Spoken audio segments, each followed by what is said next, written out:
Hello, welcome to another episode of Fill the Screens podcast. Today we'll be talking about Maxine. I'm a little bit late to the party seeing this movie, but I'm glad I watched it when I watched it. When the trailer first came out, the trailer made it look absolutely great, and they mentioned the Night Stalker being in this movie. And initially I was like, oh man, this is going to be a gnarly slasher with the Night Stalker, and Maxine has to fight him off while she's trying to be a star. I can't wait. But then I saw a few reviews coming in, and some people were really crapping on this movie. Expectations can make or break a film. It really can. And whenever I saw these bad reviews, I was kind of like, okay, maybe I need to settle down a bit. Pearl was a pretty different type of movie. X was a slasher, but still different in its own sense. So I'm guessing I'm going to see something quite different when I go to see Maxine. If you're listening and you haven't seen Maxine yet, and you're on the fence about whether you should because you've been hearing bad reviews, and you're just not sure if you should go, if you are expecting a full-out thriller with non-stop scariness happening, don't expect that, because you're not going to get that. If you've ever seen the movie Once Upon a Time in Hollywood, I think that's the perfect comparison to this film. This film is like total 80s vibe. It's fun. There's great characters in it. But if you're going in expecting extreme horror or, it to scare your pants off, you're probably not going to get that. Actually, going into this movie, as I pulled on the road to the movie theater, I got a severe case of hiccups. It was the worst ever. And it wasn't just the subtle hiccups. It was the you sound like a bullfrog. I was like, oh great. Not only is this gonna suck for me, it's gonna suck for the people around me. When I got there, I ended up buying you know how expensive the waters are. They're $4 or $5, it seems like. But I ended up getting a big thing of that, and I swigged a bunch down, and luckily the hiccups died off before the trailers were even done. So I wasn't disrupting anyone's movie-going experience, and mine went pretty well. The beginning of this movie, it kind of starts off, we see Mia Goth. She's auditioning for different roles in Hollywood. She's trying to become a star. She's auditioning for one, and we actually see her audition process, and of course Mia Goth is a terrific actress on her own, so when she goes for this role, she's like, hi, my name's Maxine. You know how she talks. But then she goes to act and do a role, and her voice literally changes. She goes into tears.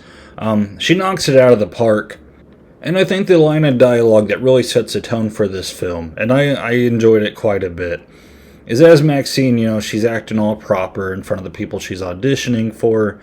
They're like, oh, thank you so much, we'll give you a call if you get a call back. And she's walking out, and there's all these other women sitting down waiting to audition. And Maxine, she's walking out all preppy.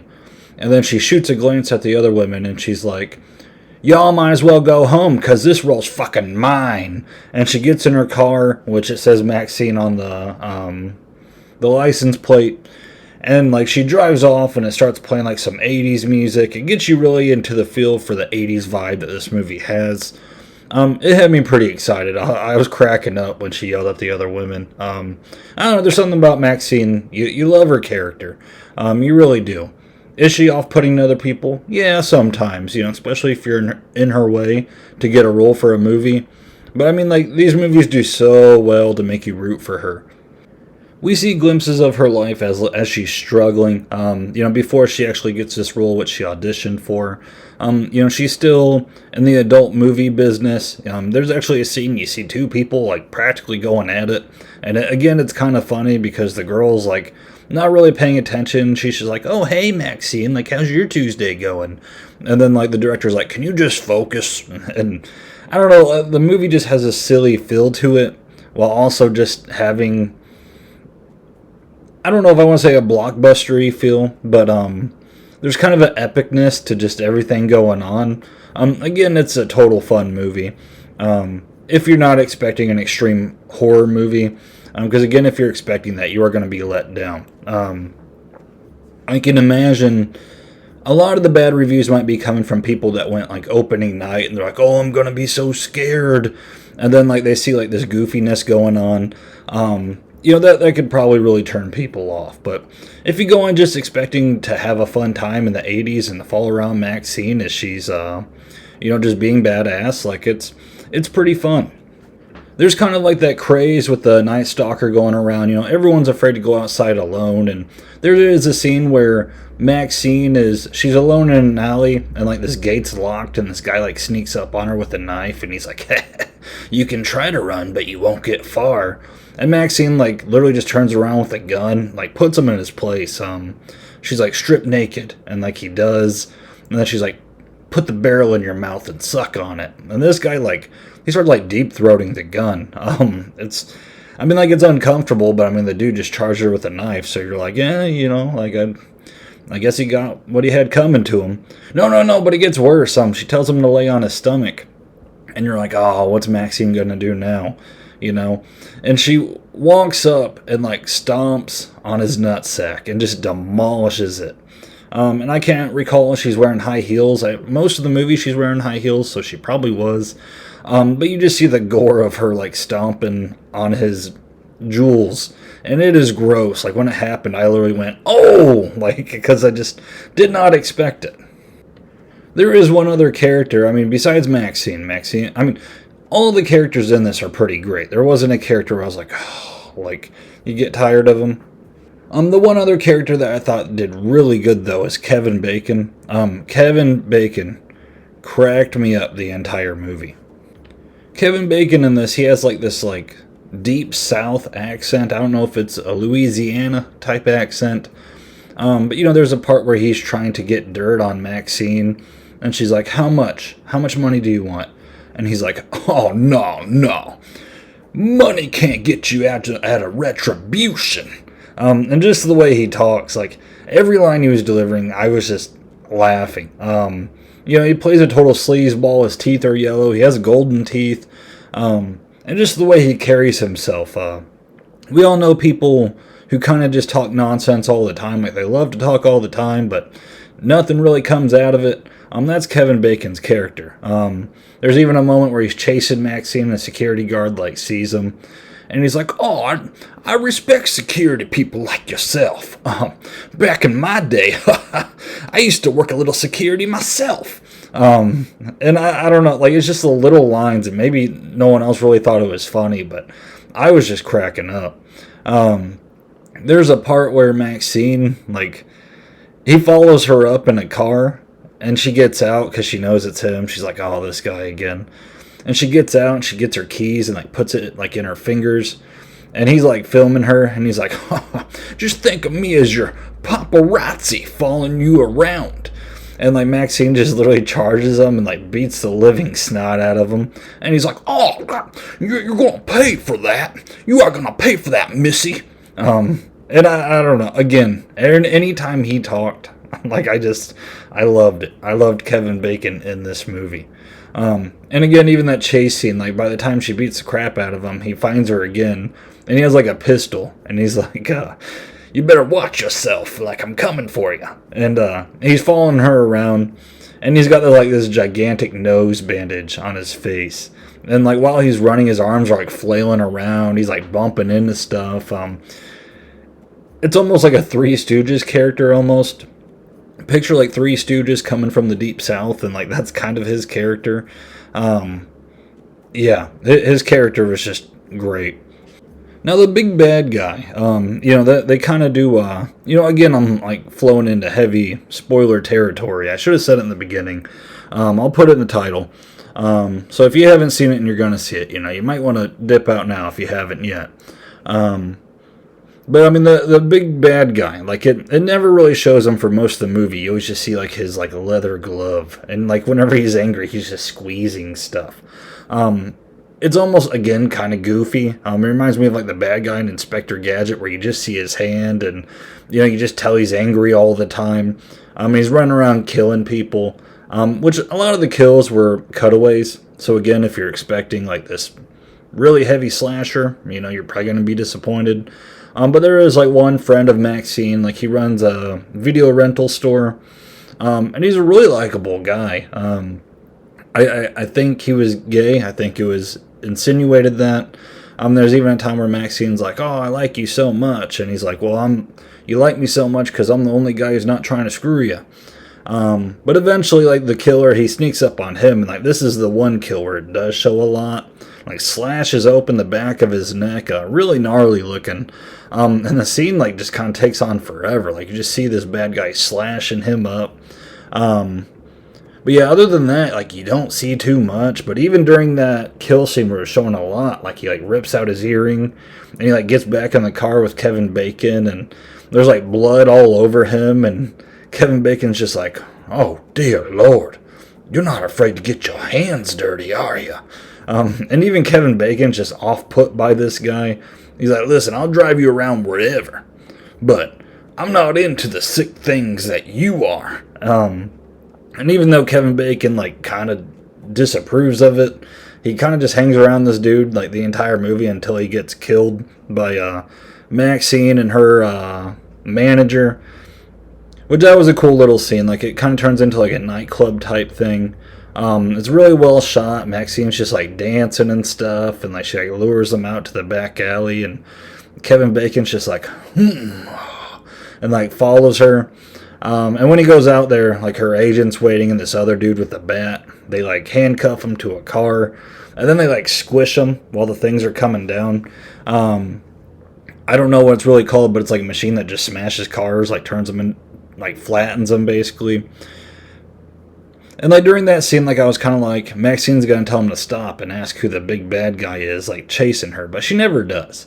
But, I mean, like, the film finds a way for Maxine to figure out where he's living, because it's pretty obvious. Like, he keeps trying to invite her to, like, his house, and he's, like, murdering other actresses and other women that go there, and this entire time you might think it's the Night Stalker. I mean, I'm just going to be honest. I thought it was going to be the Night Stalker. That's how much fun I had with this movie. I wasn't really trying to guess for, like, twists or turns or really anything. So, I mean, like, this entire time I'm like, what? Like, the Night Stalker's, like, living up on this gigantic hill. And I thought maybe they were pulling, like, a Tarantino and, like, changing history just for the sake of entertainment. And I was like, okay, whatever. And even when they, like, show his glove and, like, him squeezing stuff, I was like, this is, like, a weird way to show the Night Stalker. Because I know American Horror Story, they kind of covered the Night Stalker, and they changed stuff too. But I mean, I think they found a guy who looked kind of like the Night Stalker when they made that. And even though I kind of hate when they celebrate serial killers, but I thought they did a good enough job of getting a guy to look like him. But when they kept showing, like, the glove, I'm like, is this all we're going to get of the Night Stalker? Like, weird decision. But, you know, again, spoiler, it wasn't the Night Stalker. It was Maxine's dad. You know, and they have, like, this whole square off. There's, like, these two detectives, which, again, they're likable. There's this guy who keeps trying to put on this bravado, and his, like, partner's like, would you just knock it off, and would you try to talk to Maxine? And even though they're, like, on Maxine's case, like, they're clearly trying to help her, and Maxine's like, I can help myself. You know, she doesn't want any help from them. But she ends up getting it because, like, her dad, like, ties her to a tree, and he, like, gets on camera, and again, he has, like, this kind of, like, southern accent, I would say. I don't know, it's not as southern as Kevin Bacon's, but he's like, we're going to put on an exorcism, and we're going to show Hollywood how it really is, and, you know, he's going on this big rant on how he's doing the legit thing, he's going to make Maxine a star and finally fulfill her purpose. You know, and then, like, it turns into, like, this gunfight when the detectives crash it. It's pretty cool. Again, if you're looking for a slasher, probably not what you're looking for here, but, it's fun. And eventually, like, Maxine, like, she breaks free and she's, like, pursuing him. Like, the guy who puts on bravado, he's, like, shot, and he's like, I always wanted to be an actor once. It's like, okay. And then, like, the girl detective, like, she shoots Maxine's dad, so he's wounded, but he, like, stabbed her in the eye with the cross, which actually, like, startled me a bit when she, like, flies up on Maxine, and she's like, I got him, and then she, like, tumbles down the hill, and I guess she died, and it's like, man, these two bit the dust, like, quick. But I mean, like, I love the ending, though, because, like, you kind of see Maxine, like, approaches him with a shotgun, and then in the beginning, like, Maxine's dad's like, now say it with me, I will not live a life that I don't deserve. Or, like, something along those lines. And Maxine, like, makes him repeat it.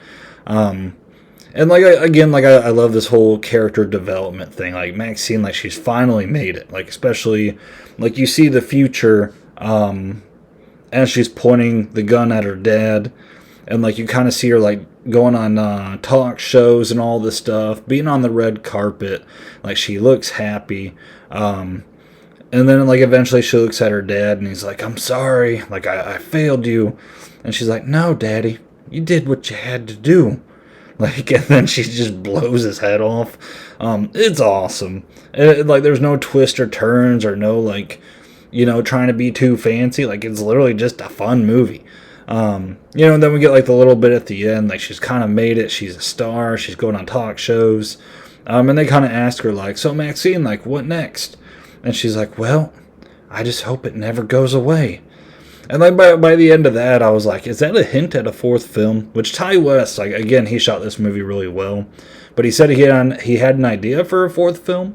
So I would definitely be inclined to see it.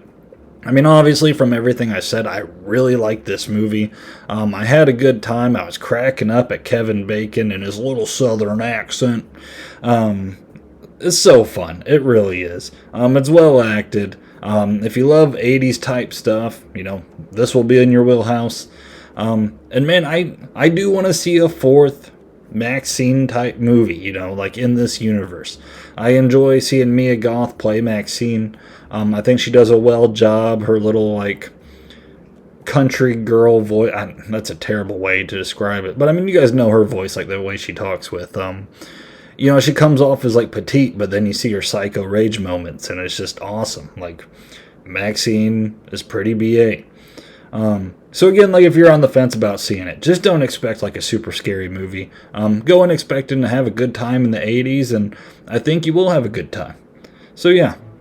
So that's my review over Maxine. I'm really glad I saw it despite seeing some negative reviews. Set those expectations down, and you're going to have a good time. And, some people are kind of crapping on Longlegs, and I haven't seen that yet. So I'm kind of happy I'm seeing these, like, a little bit of negative reviews, and maybe I'll really enjoy that. We'll see. I do want to see Longlegs soon, so I can get a review out for that as well. So, if you're still listening, thank you so much for listening. Feel free to subscribe so you know when other episodes come out. Tell me yourself, do you want to see a fourth movie in this universe? Or, is this too much? Did you enjoy this movie, or did you not like it? Were you expecting something super scary? Did you like Kevin Bacon's character? I wish that guy would come back. I want to see Kevin Bacon play a Southern guy so much. Like he does a fantastic job with it. It's funny. I would watch a spin-off movie of Kevin Bacon's character. Nah, that'd probably be too much. But you know what I mean. I enjoyed it. Man, I'm ranting on too long. Again, thank you so much for listening. And until next time, guys.